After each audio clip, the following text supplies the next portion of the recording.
It was just after 6:15 a.m. when Officer Mason Rayner stepped into his patrol cruiser, coffee in one hand, the morning dispatch echoing through the radio. His mind was half alert, scanning the fog-covered streets of Fayridge, still quiet in that lull before the city woke. But that calm was broken the moment his radio buzzed sharply with an alert. Be on the lookout for a silver sedan, license plate 3XJ482. Stolen vehicle involved in an attempted armed robbery earlier this morning. Mason tensed instantly. He sat up straighter, eyes sharpening as adrenaline crept into his system. A silver sedan. Robbery. Possibly armed. He pressed the gas lightly, taking a left onto Holloway Street as he replayed the details. Suspect possibly male, last seen heading downtown, vehicle description confirmed by 3 witnesses. 3 blocks later, just before Sycamore and Hill, he spotted it. A silver sedan, matching the description nearly to the letter, crept toward the intersection. The license plate was 3XJ842, not an exact match, but close enough for Mason's nerves to spike. He immediately flicked on his lights and rolled to a stop beside the car, motioning for the driver to pull over. The vehicle obeyed, gliding calmly to the side of the road. Mason stepped out, one hand brushing the holster at his side.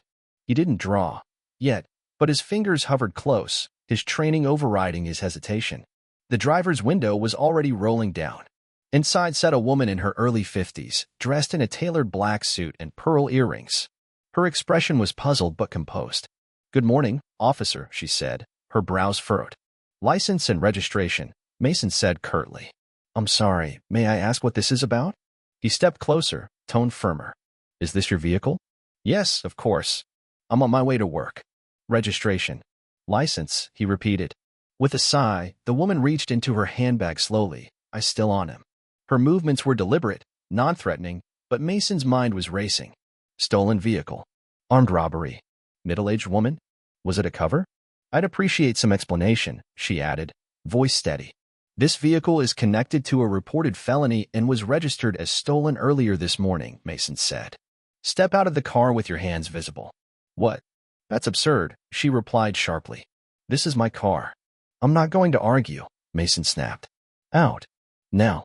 She hesitated, clearly insulted. But Mason yanked the door open and, without warning, grabbed her by the arm and pulled her out. The woman gasped but didn't resist as he turned her and handcuffed her wrists behind her back. His voice was low and cold as he said, "You are under arrest for grand theft auto." She looked at him as if trying to decide whether this was some kind of surreal dream. "Do you even know who I am?" Mason sneered. "Lady, I don't care if you're the Queen of England. You're coming with me." She said, calm but lethal, "My name is Judge Camille Ashford, and you've just made the gravest mistake of your career." He blinked, confused for a moment, but he didn't loosen his grip. Minutes later, as he secured her in the back of his cruiser and called in the apprehension, Sergeant Byron Daniels arrived on scene. The tall, seasoned officer stepped out of his own vehicle and surveyed the situation. "What's going on, Rayner?" he asked casually, walking up to the silver sedan. "Vehicle matches the description. Suspect was reluctant. I had to detain her." Daniels glanced through the squad car window and froze. His head turned sharply toward Mason. Is that Judge Ashford?" "Who?" "Judge Camille Ashford," Daniels repeated, his voice suddenly grave. "She's one of the most respected judicial figures in this district." Mason's stomach turned. Daniels stepped quickly to the back of the cruiser, his face a mask of practiced calm as he opened the door. "Your Honor," he said gently. "I'm so sorry. There's been a terrible mistake." Camille slowly got out, her movements precise, her expression unreadable. She rubbed her wrists, which were reddened and bruised.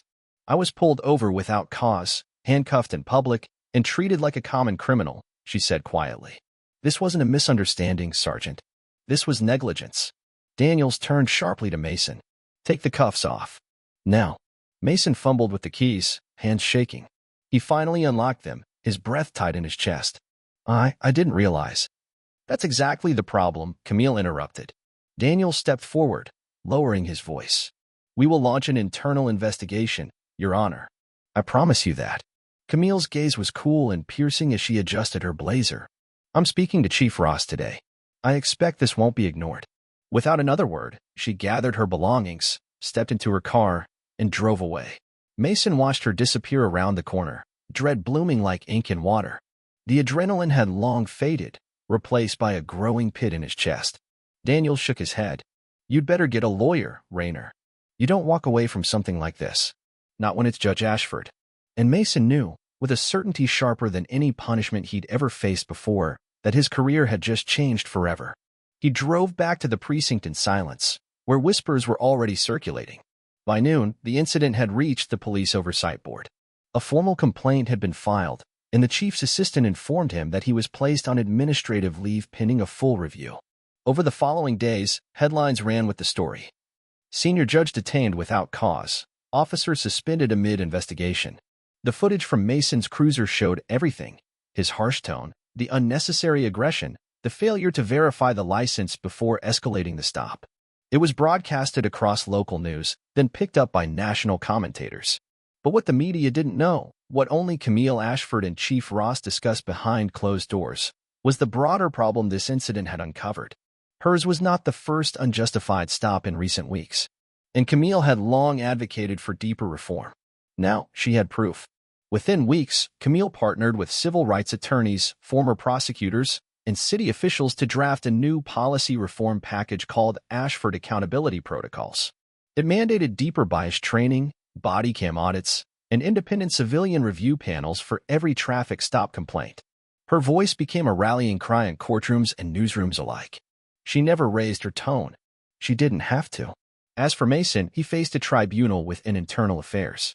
He was offered two choices: resign quietly or face termination with a permanent record of misconduct. He chose the former. He packed his belongings into a cardboard box on a rainy Tuesday afternoon, passing familiar faces who avoided his eyes. Some looked with pity, others with disdain. But one person, Sergeant Daniels, stood outside the station doors, arms crossed. "You had everything going for you," he said quietly. "All you had to do was treat her with respect. Treat her like a citizen. That badge doesn't make you right. It makes you responsible." Mason didn't reply. There wasn't anything left to say. 3 months later, the Farage Police Department publicly adopted the Ashford Protocol citywide. Officers now faced random field reviews. Community trust began, slowly, to rebuild. And in the corner courtroom of the Third Circuit, Judge Camille Ashford continued to preside over her cases with calm authority, never once referencing the day she was cuffed on a quiet street at sunrise. But she remembered. And the city did, too. Because sometimes, the line between law and injustice is just one license plate off. And it takes one mistake, one arrest, to redefine an entire system.